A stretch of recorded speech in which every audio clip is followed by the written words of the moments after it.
की माफी सुनने के बाद कुछ पल के लिए पूरा घर बिल्कुल शांत हो जाता है। किसी की भी हिम्मत नहीं होती कि वह बीच में कुछ बोले। तभी दुर्गावती धीरे धीरे सनेहा के पास आती है। हर किसी को लगता है कि अब शायद वह उसे माफ कर देगी, लेकिन तभी दुर्गावती की एक बात सभी को चौंका देती है। वह कहती है, माफी मांग लेना आसान होता है, लेकिन टूटे हुए भरोसे को वापस जीतना सबसे मुश्किल काम है। यह सुनते ही सनेहा की आंखों से आंसुओं की धारा और तेज हो जाती है। उसे एहसास हो जाता है कि सिर्फ शब्दों से उसकी गलती नहीं मिटेगी, बल्कि उसे अपने कर्मों से साबित करना होगा कि वह सचमुच बदल चुकी है।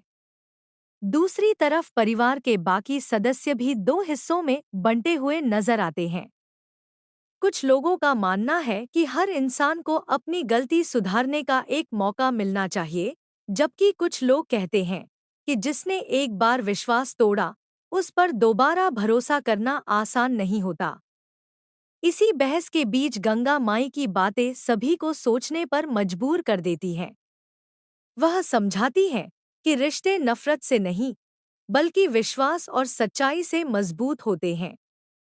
लेकिन विश्वास दोबारा बनाने के लिए सिर्फ माफी नहीं, बल्कि त्याग, धैर्य और ईमानदारी भी चाहिए। प्रोमो के आखिर में एक ऐसा दृश्य दिखाया जाता है जो अगले एपिसोड को लेकर जबरदस्त उत्सुकता पैदा करता है। दुर्गावती सनेहा की तरफ देखती है, लेकिन अपना अंतिम फैसला नहीं सुनाती। कैमरा दोनों के चेहरों पर रुक जाता है और बैकग्राउंड में भावुक संगीत बजने लगता है। यहीं पर प्रोमो खत्म हो जाता है और दर्शकों के मन में कई सवाल छोड़ जाता है।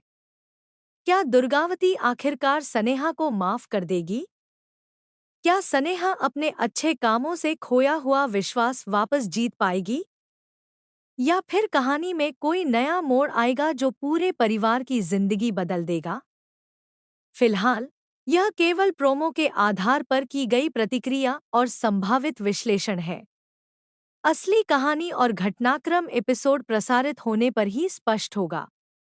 अगर आपको यह ट्विस्ट दिलचस्प लगा, तो अगले एपिसोड में इन सवालों के जवाब जरूर देखने को मिल सकते हैं।